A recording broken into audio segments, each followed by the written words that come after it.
Hello and welcome friends. Today we will learn some daily use English sentences.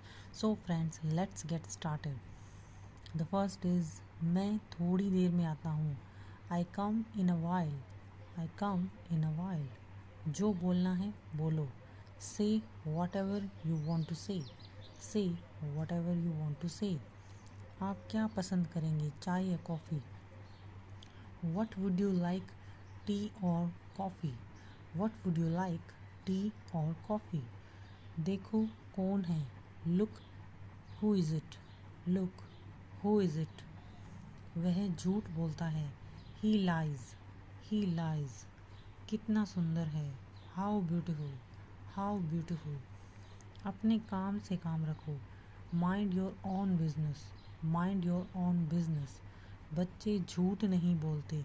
The children do not tell a lie. The children do not tell a lie.